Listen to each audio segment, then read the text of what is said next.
Barca fans, welcome back to Barca Breaking News. I'm Steve, and today we're diving into a major story that could shape the future of Barcelona's defense. With Ronald Araújo's situation up in the air, the club has put together a shortlist of 3 defenders who could step in if their Uruguayan star moves on this summer.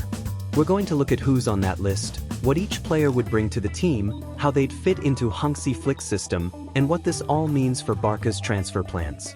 If you want the latest scoop on Barcelona's defensive strategy and summer moves, make sure to like, subscribe, and hit the notification bell for all your Barca updates. Let's get started.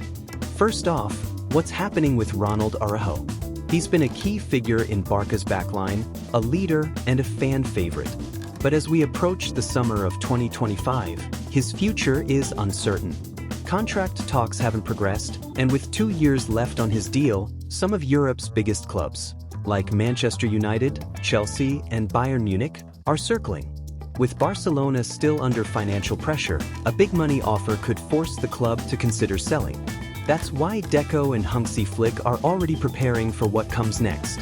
They've identified 3 defenders who could take over if Araújo leaves. Let's break down each option. First up is Josko Gvardiol from Manchester City. At just 23, the Croatian international has already shown his quality in both the Premier League and Champions League. He's versatile, able to play as a centre-back or left-back, and he's comfortable with the ball, something that fits perfectly with Barca's style. Gvardiol is strong in one-on-one situations, works well in a high defensive line, and brings valuable Champions League experience. The downside? He'd come with a hefty price tag, and City may not be keen to sell to a direct European rival. Next is Pau Torres from Aston Villa. Spanish fans know him from his Villarreal days, and he's continued to impress in the Premier League. Torres is a left-footed centre-back, which is always in demand. He's composed under pressure, has great positional sense, and is smooth at bringing the ball out from the back. He also brings leadership and experience from both La Liga and the Premier League. The challenge here is that Aston Villa will likely demand a high transfer fee, and Torres isn't quite as physically imposing as Araújo. The third name is Nicolo Casale from Lazio. At 26, Casale is known for his physicality and strength in the air. He's a classic stopper, excelling in duels and set-piece situations. Casale has been a consistent performer for Lazio and would add some grit to Barca's defense.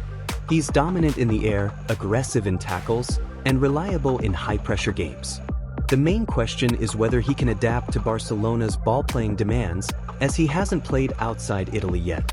Now, how would these defenders fit into Hansi Flick's setup? Flick likes a high defensive line, quick transitions, and defenders who are comfortable on the ball. Gvardiol looks like the best fit for that system, offering both versatility and the ability to start attacks from deep. Pau Torres is also a good match for possession-based football and could partner well with Jules Kounde or Andreas Christensen. Casale would bring toughness and aerial strength, which is useful against physical teams, but he might need time to adapt to Barca's style. Let's talk finances.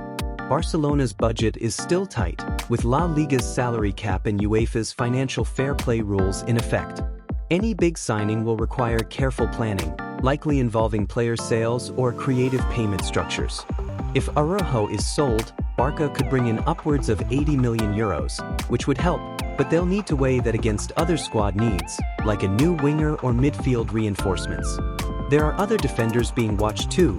Antonio Silva from Benfica, Jean-Claire Todibo from Nice, and Goncalo Inacio from Sporting CP have all been mentioned in transfer rumors. But for now, Gvardiol, Torres, and Casale are the main names on the list. So, what does this mean for Barca's summer? Basically, the club is preparing for every scenario. Deco wants to have options lined up so they can move quickly if Araújo leaves.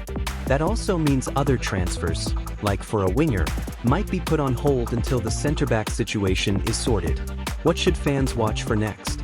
Keep an eye out for updates on Araújo's contract and any incoming bids. Barca's scouting team will be monitoring Gvardiol, Torres, and Casale closely, especially during pre-season and the start of the league.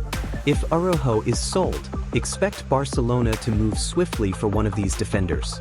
To wrap up, Barcelona are making sure they're ready for whatever happens with Ronald Araújo. With a shortlist featuring Josko Gvardiol, Pau Torres, and Nicolo Casale, they're targeting defenders who could anchor the backline for years to come. The coming weeks will be crucial for Barca's defensive plans. Will Araújo stay, or will a new leader emerge at the heart of defense? Thanks for tuning in to Barca Breaking News. Who do you think should replace Araújo if he leaves? Which defender do you think fits Flick's system best? Let us know in the comments, and don't forget to like, subscribe, and hit the bell for more Barca updates. I'm Steve, and I'll catch you next time.